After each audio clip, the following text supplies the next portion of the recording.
All right, my friends, welcome to another video lesson. In this lesson, we're going to be learning about three-point editing. Now, there are a couple different approaches to the basic editing process in Premiere. Kind of the main two schools of this are three-point editing and then timeline, or what I like to call sushi style editing. So in this video, we're going to concentrate on the three-point style, and then in another video lesson, we'll talk about how to utilize the sushi style.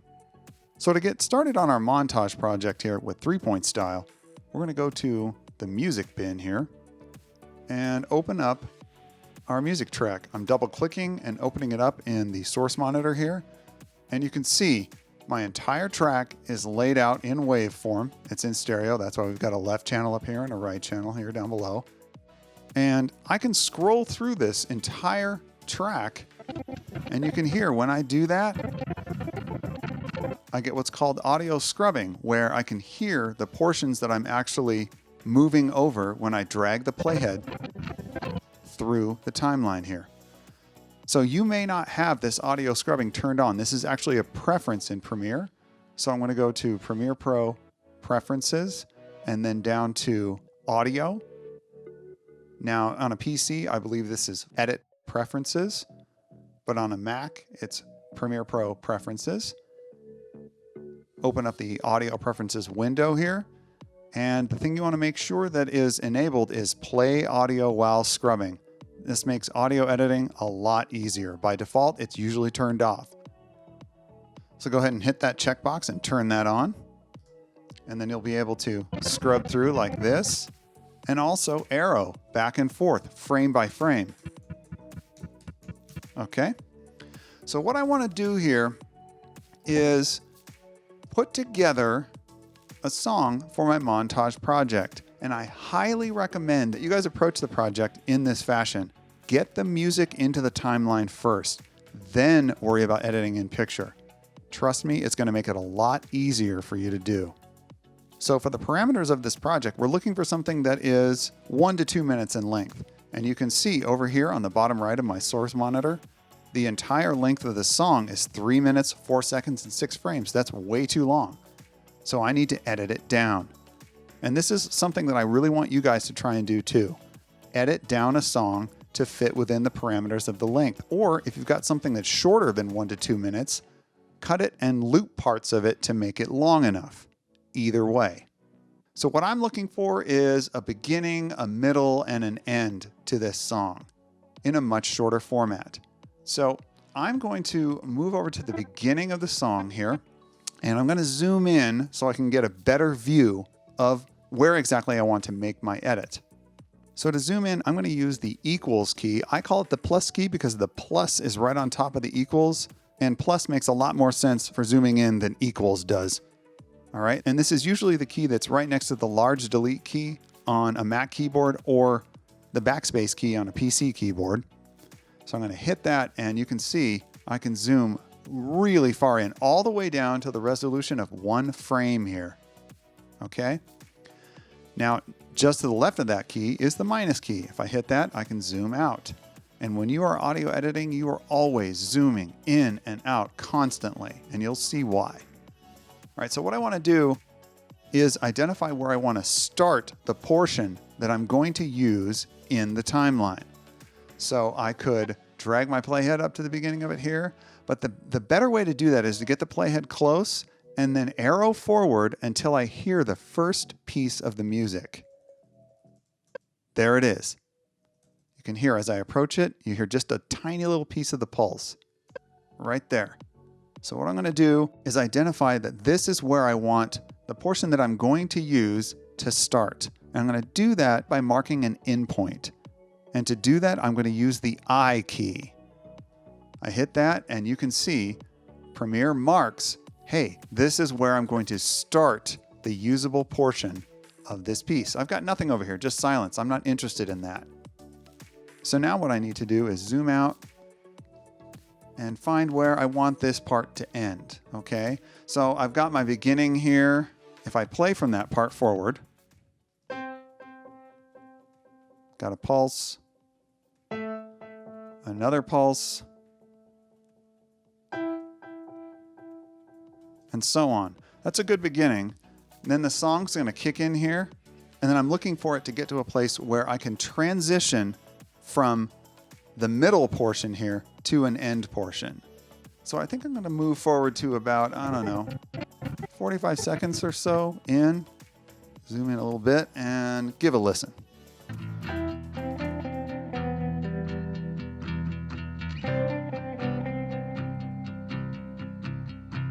Okay, that sounds like the end of a phrase of music and a new one about to begin. So I'm going to zoom in and pull this back and arrow forward. There, you can hear that. That little piece of guitar is the beginning of the next phrase of music. Right there. So that's the beginning of the next part. I don't want that part. I only want what leads up to it. So I'm going to go back by one frame and mark my out point, the ending point of the portion I want to use. And I'm going to do that with the O key. So now if I zoom back out, you can see I have identified this portion I want to use. Now I want to edit this down into my timeline to get started building the music for my montage. So in order to do this, I need to be aware of what's called patching. So I'm concerned with these two columns here on the left of the timeline. So on the left, I've got what represents the source, what will be edited up here. And there's no video associated with this, so I only have A1 for audio down here. If I had video, there would be a V1 associated with it too. So what I want to do is have this portion go onto my A1 track up here on the destination side. So the left side is the source, the right side is the destination down here in the timeline. So I want my source A1 to go to my destination A1 on this track here. So I need to patch it up to that destination. I can just grab it, click, hold, and drag it up. And now when I make my edit, the source will go to the destination on this track. So I need to tell Premiere where exactly I want that to happen. So in 3-point editing, you need 3 points. You need an in, an out, and an in. So on the destination side, I'm going to let Premiere know where I want this to go by marking another in point, saying, hey, put this usable portion here. And I want that to happen at the beginning of the timeline. So I'm going to drag my playhead all the way back to the beginning. You can either do that or you can hit the home key if you have one. I know a lot of laptops don't. If you have one that doesn't, then just drag your playhead all the way to the beginning. Then I'm going to mark an in point here in the timeline. I for in. And that tells Premiere, hey, take this piece here and put it here when I make the edit. Patching is proper. So here we go. To make this edit, there's a couple different things you can do. You can hit this button right here, the overwrite button, but I would highly prefer that you use a keyboard shortcut. And if you roll over the button, you can see in parentheses, it actually tells you the keyboard shortcut, the period key. So when I hit the period key, this portion will be edited down to the timeline on the first audio track. And there it is. Now, it looks really small at this point.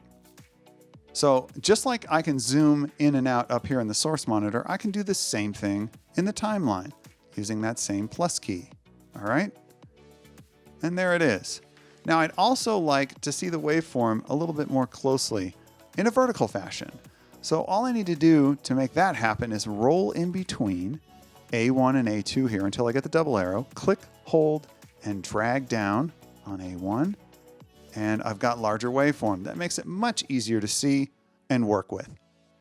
So now the next edit that needs to happen at the end of this piece of music here. So I'm going to play towards that and you can hear how naturally the next phrase of music should come.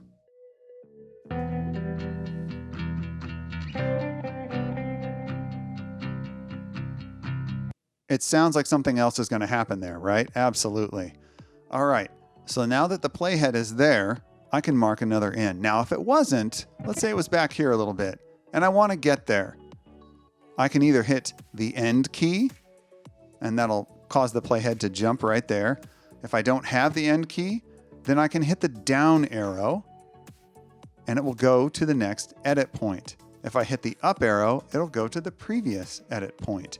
And that works for all the tracks that are turned on here, okay? As long as I have them turned on, the playhead will jump to every edit point on those tracks as I hit the up or down arrows. Okay, so now I need an end to this song. I have a beginning, I have a middle, I need an end. All right, so I'm gonna cruise over to the end of the song here. And before I mark my next end point, I'm gonna get rid of my previous in and out points. And to do that, I'm gonna use a keyboard shortcut. On a Mac, it's Option X. On a PC, it's Shift Control X. And I do that, and they both disappear.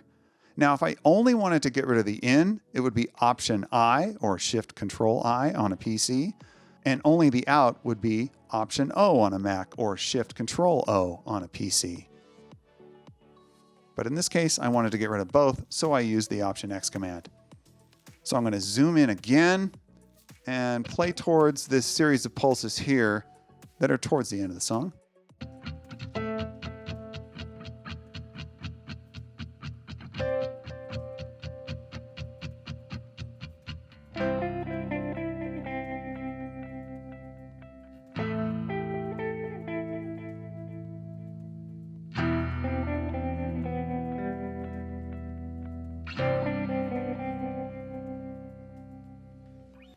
Wow, that sounds like an end if I ever heard one. Right there, starting with this pulse. That was excellent. So I want to tack this on, this series of 4 pulses here, to the end of what's in my timeline. So I'm going to zoom in even more. And again, I'm going to arrow forward until I hear the beginning of that first pulse so I can mark my in. There it is. Marking the in there. Zooming out a little bit. As I said, you're always zooming in and out when you're editing audio. And I'm going to zoom in here, arrow forward till I hear the beginning of the next pulse. There it is. Back by 1 frame because I don't want the beginning of the next pulse. Mark my out, zoom out again, and here's my next usable portion. Okay, so now in the timeline, I'm going to click down here to activate it. I want to place my next in point. Playhead is properly located. I'm already patched. I'm going to mark my I for in. And again, make another edit with the period key. Boom, there it is. Okay, so now I want to see everything edited into my timeline at once. Okay, to do that, there's another keyboard shortcut, the backslash key. I hit that and automatically Premiere will zoom to show me everything that's in my timeline at about the viewable length of the timeline. So if I'm super zoomed in here, I can reset myself by hitting the backslash key. I hit it again, I go back to the previous zoom. So you can toggle back and forth between the two. Super cool. It also works if you're super zoomed out. Let's stretch it out, see the entire timeline at once in a nice friendly view. Okay, so let's play through that edit and see how we did.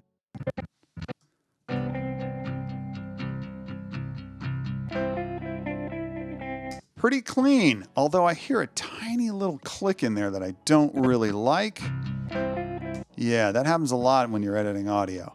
So I'm going to zoom in and you can see my edit point here. What I want to do is heal this with a transition, an audio transition. So I'm going to select the edit point here. You can see if I roll over, I get this little red arrow. That's the trim arrow. Okay, I can actually grab onto this and trim things back and forth. Okay, but it also allows me to select that cut point if I just click it. And what I want to do here is apply our default transition, which is an audio crossfade.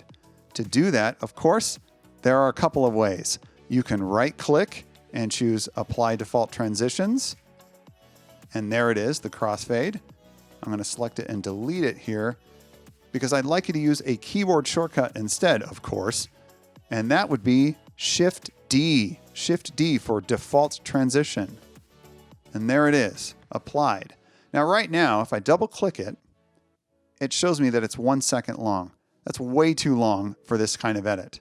So instead, I'm going to make it very short. I'm going to go with about, I think, 4 frames here. Boom, nice and short. All right, so now I'm going to zoom back out, play through that edit again, and see if it cleaned it up. Oh yeah, very nice.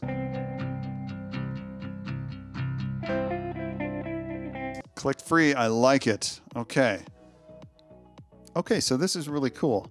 So we've got the entire song in here. Obviously, I need to do more work at the end and the beginning. We've got some mixing work to do, but right now we're just doing a rough edit. So what I'd like to do is get some picture in here now. Let's get some video on top of this music. So I'm going to go into my media bin here and twirl down my animals and double click on my good friend, the macaw here. Okay, so what we're going to do now is switch our 3-point configuration so that instead of having 2 points in the source and 1 point in the destination, we're going to have 2 points on the destination and only 1 point in the source. And the reason that we're going to do that is because we want to use the destination to determine how long the shot should be. All right. So if I bring my playhead back to the beginning here, zoom in, I'm even going to expand this track just a little more here. And what I'd like to do is have the first shot here take up the first pulse. So if I play this, I want the shot to take up that and end right as the second pulse begins. Okay, so I'm going to place my in and out down here in the timeline to say I only want the shot to take this long. So at the very beginning, I'm marking my in, then I'm playing through, stopping, zooming in, and again, same process we were following in the source monitor before. I'm going to arrow forward until I hear that pulse. There it is, just the beginning of it. All right, I'm going to arrow back by 1 frame because I don't want that beginning. Hit the O key for my out, zoom back out, and there it is. I've identified how long I want the shot to be once it gets here. Now what I need to do is find out where I want the shot to start. I'm not necessarily concerned with where it's going to end because Premiere is going to determine that down here just by having the length pre-identified. So I'm going to grab the playhead down here and scroll forward, and you can see you can scroll through the entire shot here, okay? And, oh, there's a little wink right there. I think I like that. I'm going to have the shot start just before that wink, and that's going to be my in point. Again, I for in. Now what I like to do is make sure my patching is correct. Again, I want the source side here, which is V1. There's no audio associated with this clip. It's completely silent. So there's no A1 down here. And you can see video is above this center line here. Everything above is video, video 1, 2, and 3. And everything below the line is audio A1, 2, and 3. Okay? I talk all the time about above and below the line. And this is the line I'm talking about right here. The designator between the video portion of your timeline and the audio portion. There are entire teams of people that only work in the realms above or below. But we as editors cross over both constantly. Okay, so I want to make my edit. Again, I'm going to use the period key to do that. I'm properly patched, V1 to V1, 2 points in the timeline, 1 point in the source. Here we go. Boom, there's my first shot. All right, so playing through, here it is. There's the wink and black right when the next pulse starts. So I'm going to realign my playhead here to the end of the previous shot by hitting the up arrow key, marking my in for my next shot, ready to go in the timeline. And now I'm going to move on to the next shot. We've got the bald eagle here. Okay. And I like to call him the angry eagle because, well, he looks a little perturbed to me. But anyway, let's mark our in right before the head turn here. I like that head turn. So I'm going to mark the in here. And now down in my timeline, I want to get my out point marked at the end of this series of pulses, playing forward. And then stopping, zooming in, arrowing. There's the beginning of the next pulse. Gonna arrow back by 1 frame, mark my out, zoom back out, and I'm ready for my next edit. Again, period key, done. Now you can see the shots will change right as that pulse starts. Nice. Looks really good. Okay, down arrow to align my playhead. And let's mark our next in and out here. Playing through. Stopping, zooming, arrowing. There it is, the beginning, back by 1 frame. Mark an O for out. Zoom back out. And let's go to, I don't know, let's find something else here. Multicolored reef with yellow fish. That sounds interesting. Let's double click on that. Oh yeah, look at these guys. These fish look awesome. Okay, let's use these. All right, I think I like where this one in the upper left just comes around from this coral. I'm going to back that up and mark my in there. Again, patching's all good. Length is identified in the timeline, period key to edit, and there it is. All right, let's play through that. Edit from the eagle to the fish. Nice, looks great. I like this a lot. Okay, so you can continue on through the timeline just like this, constructing your audio and visual block by block. Kind of like Lego, snapping together little pieces of your story, creating an audio-visual experience along the way. Kind of cool. All right, so that is how 3-point editing works. And that about does it for this video lesson, my friends. We'll talk about timeline, aka sushi style editing, in the next one.